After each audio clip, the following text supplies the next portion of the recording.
अस्मत्श्री गुरुचरणारविन्दाभ्यां नमो नमः। श्रीरामचन्द्रपरब्रह्मणे नमो नमः।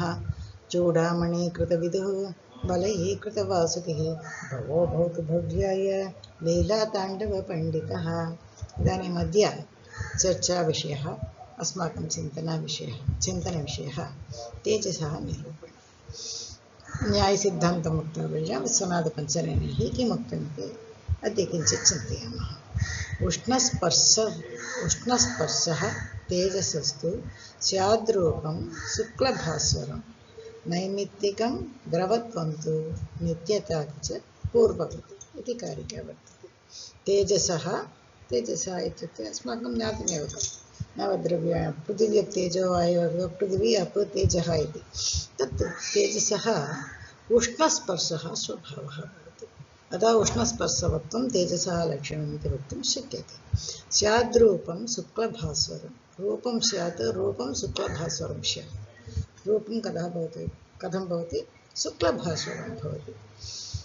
अशुक्लभास्वरं जले वर्तते, शुक्लवर्णं पृथिव्यां वर्तते। शुक्लभास्वररूपं कुत्र वर्तते? तेजसि वर्तते इति। नैमित्तिकं द्रवत्वं तेजसि द्रवत्वं वर्तते वा इत्युक्ते वर्तते नैमित्तिकद्रवत्वं न तु सांसिद्धिकद्रवत्वं। सांसिद्धिकद्रवत्वं केवलं जले एव वर्तते। नैमित्तिकद्रवत्वं पृथिव्यां घृतजतौ जतुषु इति उक्तं खलु, तदेव अत्रापि नैमित्तिकं द्रवत्वं सुवर्णादौ अत्यन्तान्वसंयोगेऽपि इति अस्माकं पठितमेव अस्ति। नैमित्तिकद्रवत्वं नित्यतादि च नित्यतादि इत्युक्ते नित्यम् अनित्यम् एतत् सर्वे विषये एवम् उक्तं खलु। नित्यतादि नित्यं परमाणुरूपम् अनित्यं कार्यरूपम् इति यदा पृथिव्याम् उक्तं यदा जले उक्तं तद्वदेव पूर्वदेव तेजसः अपि नित्यरूपं परमाणुरूपं नित्यता परमाणुरूपं भवति, नित्यम् अनित्यं भवति, जणकादिकं कार्यरूपं भवति इति अस्माकं स्वीकरणीयम् अस्ति। तेजो निरूपयति उष्णः इति। तेजः इत्युक्ते तेजः तृतीयः द्रव्यः। पृथिवी अप तेजः तृतीयं द्रव्यं भवति। तेजः निरूपयति उष्णः इति। कथं वर्तते इति उष्णः इति निरूपयति। उष्णत्वं स्पर्शनिष्ठः जातिविशेषः प्रत्यक्षसिद्धः। उष्णत्वं कथम् अस्माकं ज्ञायते इत्युक्ते स्पर्शनिष्ठः। स्पर्शे विशेषः जातिविशेषः प्रत्यक्षसिद्धः। सर्वेषां प्रत्यक्षसिद्धः एव उष्णस्पर्शत्वम् अस्माभिः ज्ञायते एव। इत्थं च जन्य उष्णस्पर्शसमवायिकारणतावच्छेदकं तेजस्त्वं जातिविशेषः।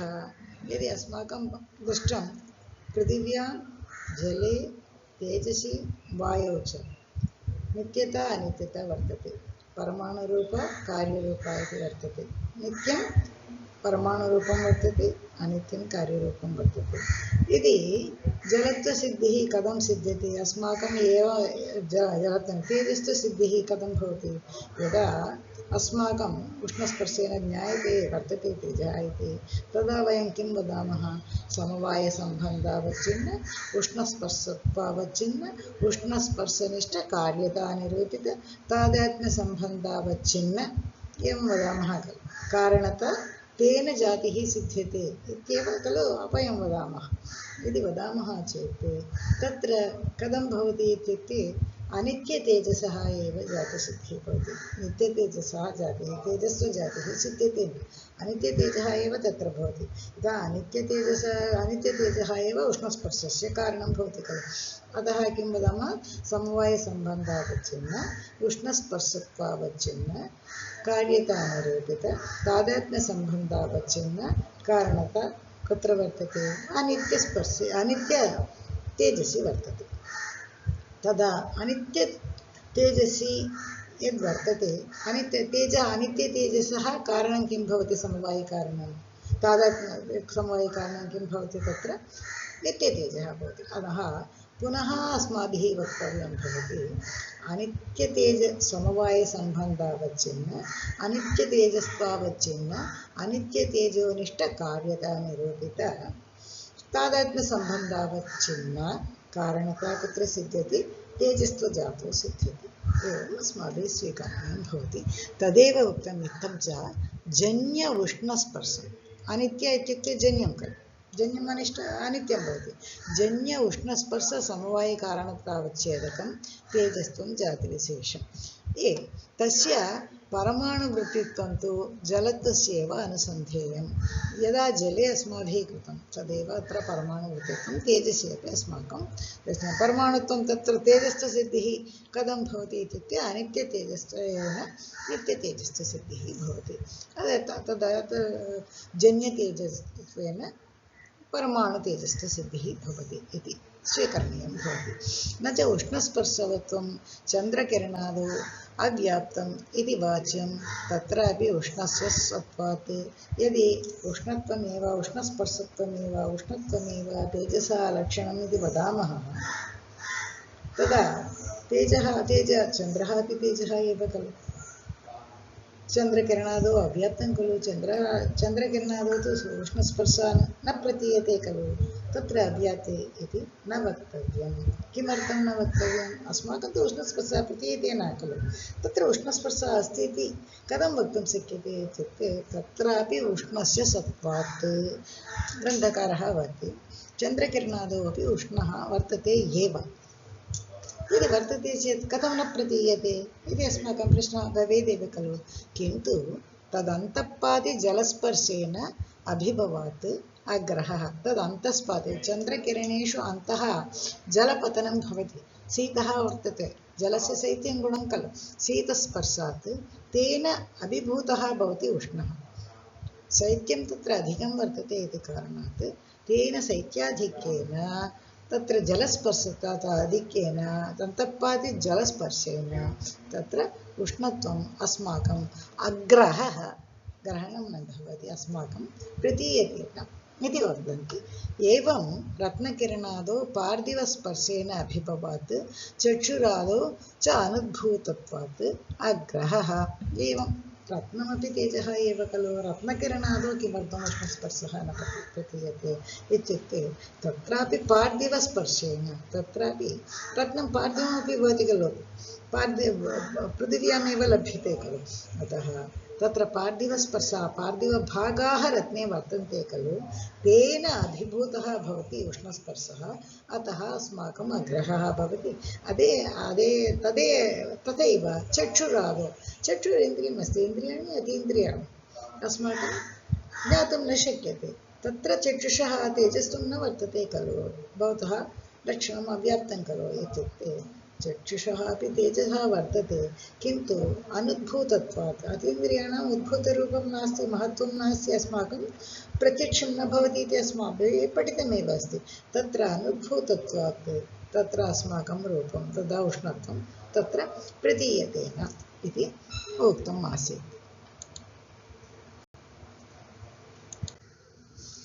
रूपम् इत्यादि रूपं वदन्ति वैश्वानरे मरकतकिरणादौ च पार्थिवरूपेण अभिभवात् शुक्लरूप ग्रहः शुक्लत्वं भास्वरशुक्लत्वमपि तेजसः लक्षणम् इति वक्तुं शक्यते इति उक्तं खलु अस्माभिः अतः रूपम् इत्युक्ते भास्वरशुक्लं तेजसः रूपम् इति उक्तं चेत् वैश्वानरः वर्तते खलु वैश्वानरः इत्युक्ते वह्निः अग्नौ शुक्लभास्वररूपं प्रतीयते वा तदेव मरकतकिरणादौ मरकतमणिनिभस्याम इति मरकतवर्णं नीलवर्णमपि भवति खलु तदा तत्र नीलमणौ तत्र कथं शुक्लभास्वररूपं नास्ति तदपि मणिः अपि तेजसः एव खलु स्वरूपं खलु अग्निः अपि तेजसः एव स्वरूपं खलु यदि शुक्लभास्वररूपमेव तेजसः लक्षणम् इति वदामः चेत् वनौ किमर्थं न प्रतीयते शुक्लभास्वररूपः मरकतकिरणादौ इत्युक्ते तत् नीलमणिकिरणादौ कथं न प्रतीयते शुक्लभास्वररूपः कथं नीलं भवति तत्र मरकतमणिः निभस्यामा इति वदामः मरकतमणिः किञ्चित् हरितवर्णमपि वदन्ति किमपि भवतु मरकतकिरणादौ तत्र शुक्लभास्वररूपं तु न प्रतीयते खलु इत्युक्ते तेपि पार्थिवरूपेण पार्थिवभागाः तत्र संयोजिताः पृथिव्यामेव वर्तते खलु पार्थिवेन संयुक्तं भवति खलु तेन पार्थिवभागाः वर्तन्ते पृथिव्यां तु सप्तरूपं वर्तते तेन तत्र लोहितरूपं वर्तते तत् वैश्वानरे प्रतीयते वैश्वानरे कदा लोहितरूपं भवति कदाचित् पीतवर्णमपि भवति कदाचित् श्वेतवर्णमपि भवति कदाचित् नीलवर्णमपि भवति किमर्थं भवति इत्युक्ते पृथिवी संयुक्तत्वेन तत्र भवति अतः वैश्वानरे पार्थिवरूपेण तादृशवर्णरूपेण अभिभवात् भास्वरशुक्लरूपम् अग्रहः अस्माभिः स्वीक्रियते न तदेव मरकतकिरणादौ अपि पार्थिवभागाः वर्तन्ते पृथिव्यामेव रत्नाः उपलभ्यन्ते खलु तत्र पार्थिवभागाः पार्थिव पृथिव्यां ये रूपं वर्तते सप्तरूपं खलु पृथिव्याम् अतः तेषाम् आधिक्यात् तत्र शुक्लभास्वररूपस्य अग्रहः अस्माभिः ग्रहणं न भवति इत्युक्तम् अतः रूप अग्राहे धर्मिणः अपि चाक्षुषत्वं न स्यादिति चेत् अतः वयं वदामः खलु यदि घटस्य रूपं नास्ति चेत् घटमेव न प्रतीयते घटस्य रूपेणैव घटमिति वदामः खलु घटे रूपमेव न स्यात् चेत् घटः इति वक्तुं शक्यते वा न खलु तदैव यदा धर्मिणः अत्र वैश्वानरे मरकतकिरणादौ च धर्मिणः रूपं न ग्राह्यम् इति अग्रहः इति भवान् वदति यदि ग्रहणं न स्यात् इति चेत् तस्य चाक्षुषत्वप्रत्यक्षं कथं भवति रूपमेव न स्यात् इति चेत् चाक्षुषत्वं कथं प्रत्यक्षं भवितुम् अर्हति इत्युक्ते इति चेत् न अन्यदीयरूपेणापि धर्मिणः ग्रहसम्भवात् शङ्कस्येव पित्तपीतिं न तावत् एवं न वक्तव्यं यतः कदाचित् अन्यदीयरूपेण परकीयरूपेणापि धर्मिणः तद्द्रव्यस्य ग्रहसम्भवात् ग्रहणं भवति तत्र किम् उदाहरणम् इत्युक्ते शङ्खस्येव पित्तपीतिं न शङ्खः शुक्लरूपेण वर्तते यदि पित्तपीतिं न यस्य पित्तदोषः अस्ति तेन यदि दृश्यते चेत् तत्र पीतिमा तत्र प्रतीयते शङ्खे किन्तु तत्र वर्तते शुक्लरूपमेव किन्तु अस्माकं दृष्टिपथे पीतवर्णः दृश्यते अतः शङ्खः दृश्यते एव खलु अस्माकम् अनुभवसिद्धः तदैव अत्रापि रूपपरिग्रहे अपि अन्यदीयरूपपरिग्रहे अपि तत्र दृश्यते एव यदि रूपमेव नास्ति चेत् प्रत्यक्षं न भवेत् किन्तु अन्यदीयरूपं यदि ग्रहणं भवति चेत् प्रत्यक्षं भवितुम् अर्हति इत्येव वर्णेस्तु शुक्लरूपं नाभिभूतं किन्तु तदीयं शुक्लत्वम् अभिभूतम् इत्यन्ये अन्ये किं वदन्ति तत्र शुक्लरूपः अभिभूतम् इति न वक्तव्यं शुक्लत्वमेव तत्र वर्णौ अभिभूयते शुक्लत्वमेव तत्र न भवति अभिभूतं शुक्लत्वजातिः एव तत्र न वर्तते इति अन्ये वदन्ति नैमित्तिकम् इति एतत् तृतीयलक्षणमपि वक्तुं शक्यते नैमित्तिकद्रवत्वं तेजसः लक्षणमिति किन्तु तत्र अतिव्याप्तिः कुत्र भवति पृथिव्यां भवति पृथिव्यामपि नैमित्तिकद्रवत्वम् अस्ति खलु सुवर्णादिरूपे तेजसि तत्सत्त्वात् सुवर्णादिषु तेजसि तत्सत्त्वात् तत् वर्तते न च नैमित्तिकद्रवत्वं लक्षणं दहनादौ अव्याप्तं घृतादौ अतिव्याप्तम् इति च वाच्यम् यदि नैमित्तिकद्रवत्वं भवान् वदन्ति तदा दहनं ध्वनिः वर्तते तदपि तेजः खलु तत्र नैमित्तिकद्रवत्वं किमर्थं न दृश्यते नैमित्तिकद्रवत्वम् अस्ति वा दहनम् इति चेत् न अतः अव्याप्तिः तत्र घृतादौ यदि पार्थिवं घृतादौ तत्र वर्तते नैमित्तिकद्रवत्वम् अतः अतिव्याप्तं खलु भवतः लक्षणं नैमित्तिकद्रवत्वम् इति तेजसः लक्षणम् इति वदामः तत्र पृथिव्यां तत्र अतिव्याप्तिः भवति चेत् इति न वाच्यं तदा वयं लक्षणं किं वदामः पृथिवी अवृत्ति नैमित्तिकद्रवत्व स्ववद्वृत्ति द्रव्यत्व साक्षात् व्याप्य जातिमत्तस्य विवक्षितत्वात् पृथिवी अवृत्ति तत्र पृथिवी न स्यात् पृथिवी अवृत्ति इति पदं किमर्थं पृथिव्याम् अतिव्याप्तिवारणाय पृथिव्यां न वर्तव्यं तत्र अवृत्तिः स्यात् तेजसि वृत्तिः स्व नैमित्तिकद्रवत्व स्ववृत्ति तेजसः वृत्तिः स्यात् पृथिव्यां वृत्तिः न स्यात् तेजसः वृत्तिः स्यात् तादृशद्रव्यत्व साक्षात् जातिमत्वम् इति वदामः चेत् लक्षणं सम्यक् भवति इति पूर्ववती एवमेव जलस्यापि अस्माकं कृते तदेव अत्रापि करणीयम् इति उक्तं तथा हि तद्विधं पूर्ववती किं भवति नित्यम् अनित्यं तदेव वदति पूर्ववती इत्युक्ते यदा पृथिव्यां यदा जले दृष्टम् अस्माभिः तदेव तद्विविधं नित्यम् अनित्यं च तेजः अपि नित्यम् अनित्यम् इति द्विविधं वर्तते नित्यं परमाणुरूपं भवति तद् अन्यत् गणकादिः प्रवृत्तिः तत्र अनित्यं भवति अवयवी च परमाणुः अवयवः भवति चेत् गणकादिप्रवृत्तिः सर्वमपि अवयवी भवति तत्र अवयवसंयोगः वर्तते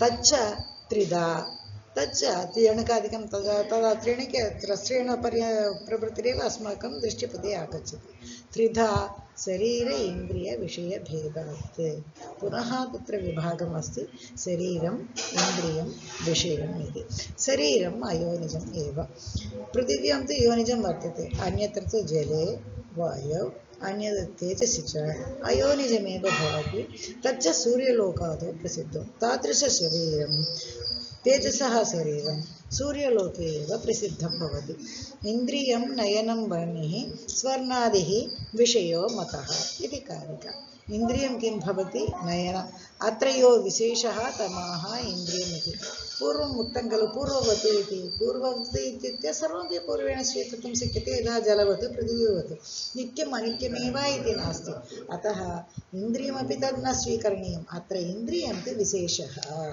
अन्यत् इति वक्तुमेव विशेषः तमः इन्द्रियमिति ननु चक्षुषः तेजसत्वे किं मानं चक्षुः तेजस्वरूपमिति वदन्ति भवान् तत्र प्रमाणं किम् अस्ति इति चेत् चक्षुः तेजसं परकीयस्पर्शादि अभ्यञ्जकत्वे सति परकीयरूपव्यञ्जकत्वात् प्रदीपवत् इति अनुमानेन नैयायिकाः अनुमानेनैव साधयन्ति यत्र साध्यं प्रत्यक्षेण न भवति तत्र प्रत्यक्षसाध्यं न भवति चेत् अनुमानेन साधयितुं प्रवृत्ताः भवन्ति तदेव उक्तं चक्षुः इति अस्माकं पक्षे वर्तते तेजसं साध्यं भवति साधनीयं भवति परकीयस्पर्शादि अव्यञ्जकत्वे सति परकीयरूपव्यञ्जकत्वात् इति कारणं हेतुः भवति प्रदीपवत् इति दृष्टान्तः भवति चक्षुः तेजसं कथं यतः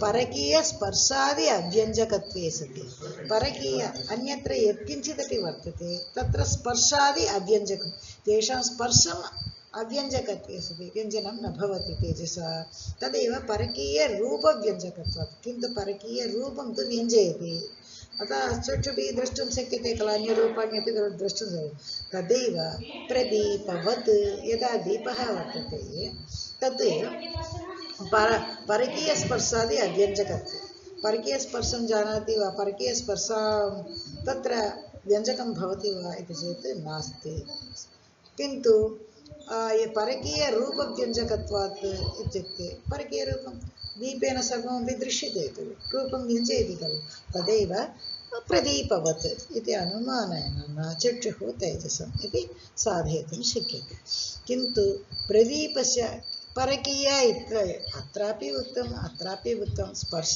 परकीयस्पर्शादि अव्यञ्जकत्वम् इति उक्तम् अन्यस्पर्शस्य व्यञ्जकं न भवति इति उक्तं परकीयरूपव्यञ्जकत्वम् इत्युक्तम् अत्र रूपे व्यञ्जकत्वम् अस्ति स्पर्शे अव्यञ्जकत्वम् अस्ति किन्तु द्वयोः स्थानयोः तत्र परकीयत्वम् इति उक्तं खलु प्रदीपस्य किमर्थम् उक्तम् इति चेत् प्रदीपस्य स्वीयस्पर्शव्यञ्जकत्वात् प्रदीपं परकीयस्पर्शं न व्यञ्जयति किन्तु स्वीयस्पर्शं तु व्यञ्जयति खलु अतः तत्र दोषः न स्यात् इति कारणात् परकीय इति पदम् अत्र प्रयुक्तं यदि प्रदीपः उदाहरणेन दृष्टान्तेन वयं न स्वीकुर्मः चेत् तत्र परकीयपदमपि अनावश्यकमेव भवति। यत् स्वीयस्पर्शव्यञ्जकत्वात् अत्र दृष्टान्ते अव्याप्तिवारणाय प्रथमं परकीयपदम् एवं भवति। घटादेः स्वीयरूपव्यञ्जकत्वात् व्यभिचारणाय द्वितीयं परकीय भवतु। अत्र परकीयस्पर्शादिव्यञ्जकत्वे इति वदामः। यतः प्रदीपः तत्र वर्तते अव्याप्तिवारणाय इति उक्तं भवतु। किन्तु अत्र रूपव्यञ्जकत्वे परकीयम् इति किमर्थम् उक्तम् इत्युक्ते घटादौ वर्तते खलु स्वीयरूपव्यञ्जकत्वात्। तत्र घटादिः स्वीयरूपव्यञ्जकमपि भवति खलु। तत्र एवं व्यभिचारवारणाय तत्रापि परकीयव्यञ्जकत्वम् इति उक्तम्। अतः घटः स्वीयरूपमपि व्यञ्जयति इति कारणात् तत्र व्यभिचारवर्णाय उक्तं द्वितीयं परकीयते। अथवा प्रभायाः दृष्टान्तत्वसम्भवात् यदि दृष्टान्ते यदि प्रभा इति वदामः, प्रभा स्वकीय स्पर्शं न व्यञ्जयति, प्रभायां स्पर्शः उष्णस्पर्शः न भवति। अतः यदि प्रभावत् इति वदामः तदा यदा चक्षुः तेजसं स्पर्शादि अव्यञ्जकत्वे सति परकीयरूपव्यञ्जकत्वात् प्रभावत् इति यदि वयं वदामः दृष्टान्तं तदा परकीय इति न देयं। प्रथमम् आद्यं परकीय इति, अत्र परकीय इति न वक्तव्यं। तदा किं वदामः, चक्षुः तेजसं स्पर्शादि अव्यञ्जकत्वे सति परकीयरूपव्यञ्जकत्वात् प्रभावत् इति वदामः चेत् अलं भवति। चक्षुःसन्निकर्षे व्यभिचारवारणाय द्रव्यत्वं तेजं।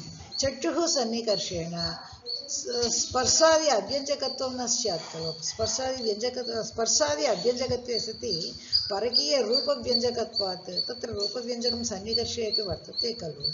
अतः तत्र चक्षुः सन्निकर्षे व्यभिचारं भवति एवं वदामः चेत् लक्ष्यम् इति कारणात् तत्र द्रव्यत्वं देयम् इति उक्तं। तदा किं भवति, द्रव्यत्वे सति यतः सन्निकर्षं द्रव्यं न भवति, सन्निकर्षः द्रव्यं न भवति। अतः द्रव्यत्वे सति इति वदामः तत्र लक्षणं न गच्छति, केवलं तेजस् एव वर्तते। द्रव्यत्वे सति चक्षुः तेजसं द्रव्यत्वे सति स्पर्शादि अव्यञ्जकत्वे सति परकीयरूपव्यञ्जकत्वात् प्रभावत् इति वदामः चेत् लक्षणं सम्यक् भवति इति। इदानीं विषयं दर्शयति। शरीरं समाप्तम्, इन्द्रियमपि समाप्तं। विषयं दर्शयति। वह्नीति ननु सुवर्णस्य तेजसत्वे किं मानं, सुवर्णः तेजसम् इति वदन्ति खलु, तत्र किं मानं, सुवर्णः तेजसः स्वरूपम् इति वक्तुं प्रमाणम् अस्ति वा भवतः समीपे इत्युक्ते न। सुवर्णं तैजसम् असति प्रतिबन्धके अत्यन्तानलसंयोगेऽपि अनुच्छिद्य मानजन्यद्रव्यत्वात् यन्नैवं तन्नैवं यदा पृथिवी इति अत्र व्यतिरेकविधेन वदति। यत्र दृष्टान्तः एवं व्यतिरेकं न भवति चेत् यन्नैवं तन्नैवम् इति वदन्ति। अतः किं वदन्ति, सुवर्णं तैजसं, सुवर्णम् इति पक्षे भवति, तैजसम् अस्माकं साध्यं भवति। असति प्रतिबन्धके अत्यन्तानलसंयोगेऽपि अनुच्छिद्यमानजन्यद्रव्यत्वात् इति अस्माकं हेतुः भवति। यन्नैवं तन्नैवम् इति दृष्टान्तं यदा पृथिवी इति तदा यदा सुवर्णम् असति प्रतिबन्धके, यदि प्रतिबन्धं यदि नास्ति चेत् तत्र प्रतिबन्धकं न स्यात्।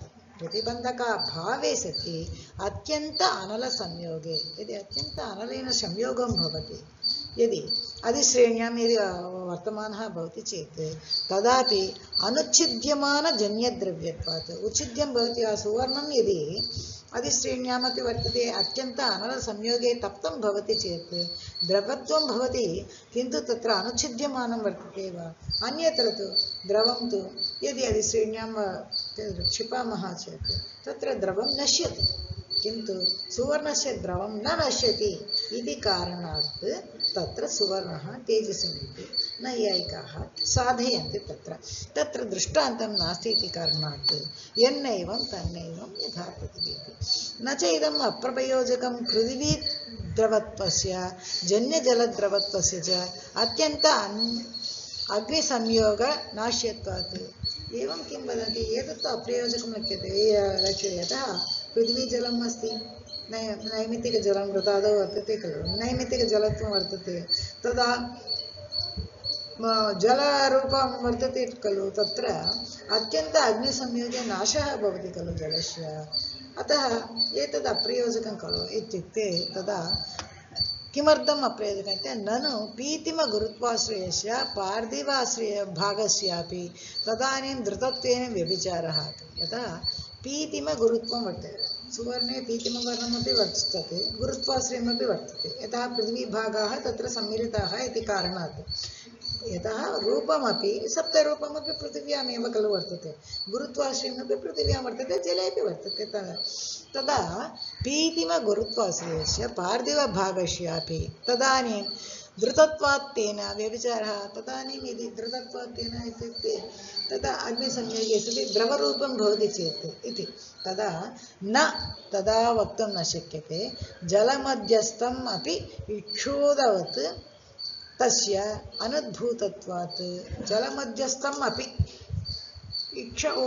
ईक्षौदसौ जलमध्यस्थमपि ईक्षोदवत् तस्य उद्भूतत्वात् उद्भूतरं जलमध्ये यदि घृतम् अन्यदा तु नश्यति यदि अत्यन्त अम्लसंयोगे सति किन्तु यदि जलमध्ये तत्र घृतं क्षिपामः यावत् पर्यन्तं जलः अवशिष्यते तावत् पर्यन्तं तद् घृतमपि तदैव वर्तते इति अपरे तु पीतिमाश्रयत्वस्य अत्यन्त अग्निसंयोगेपि पूर्वरूप अपरावृत्तिदर्शनात् तत् प्रतिबन्धकं विजातीयद्रव्यं कल्प्यते अपरे तु अन्ये किं वदन्ति पीतिमाश्रयस्य पीतिमवर्णः वर्तते चेत् अत्यन्त अग्निसंयोगेपि किं भवति पूर्वरूप अपरावृत्तिदर्शनात् पूर्वरूपं परावृत्तिः न भवति रूपं न तत्र परावृत्तिः तत्र न स्यात् अपरावृत्तिः एव भवति अन्यदा घटे तु यदा श्यामघटं रक्तरूपं भवति अत्र तु न भवति इति कारणात् तद् प्रतिबन्धकं तस्य किं प्रतिबन्धकम् अत्र अत्यन्त अल्लसंयोगे अत्र न रूपः परिवर्तनं न भवति इति कारणात् किमर्थं न भवति इत्युक्ते विजातीयद्रव्यं कल्प्यते घृतं पृथिवीरूपं तत्रस्थ जलं जलरूपं विजातीयद्रव्यं तत्र वर्तते सुवर्णं तेजः रूपम् अतः तत्र पीतिमगुरुत्वाश्रयं पृथ्वीभागं वर्तते विजातीयद्रव्यं तत्र वर्तते अतः विजातीयद्रव्यं कल्प्यते तत्र अतः एव पूर्वरूप अपरावृत्तिः भवति पूर्वरूपं न तत्र सुवर्णे पीतिमवर्णः यत् अत्यन्त अल्लसंयोगः पीतिमवर्णः अपि न नश्यति गुरुत्वाश्रयः अपि न नश्यति इति तदा हि अत्यन्त अग्निसंयोगे पीतिमगुरुत्वाश्रयः विजातीयरूपप्रतिबन्धकद्रवत्व संयुक्तः विजातीयरूपद्रवं यदि सुवर्णम् अत्यन्ताल्लसंयोगे तत्र सुवर्णे तु पीतिमवर्णत्वं गुरुत्वाश्रयत्वं पार्थिवभागेन वर्तते विजातीयद्रव्यं तत्र वर्तते यदि वयं घृतं स्वीकुर्मः घृतं पार्थिवभागं भवति जलं तु जलभागं भवति खलु विजातीयद्रव्यं तत्रापि वर्तते अतः अत्यन्त अग्निसंयोगे सत्यपि पूर्वरूप विजातीयरूप अनधिकरणत्वात् तत्र अधिकरणं नास्ति इति कारणात् यदा उदाहरणं वदन्ति जलमध्यस्थ पीतपटवत् पीतपटं वर्तते यदि अत्यन्त अल्लसंयोगे पीतपटं तु नश्यति ध्वंसः भवति कालः भवति भस्मः भवति सर्वं भवति किन्तु जलमध्यस्थपीतपटवत् यदि जलं क्षिपामः जलमध्ये यदि पीतपटं क्षिपामः चेत् तत्र वर्णस्यापि या वस्त्रस्यापि नाशः भवति तस्य च नियमात् एवमेव नियमः इति एवं तेजसः निरूपणं विश्वनाथपञ्चाननैः कृतमस्ति सर्वे भवन्तु सुखिनः सर्वे सन्तु निरामयाः सर्वे भद्राणि पश्यन्तु मा कश्चित् दुःखभाग् भवेत् धन्यवादाः।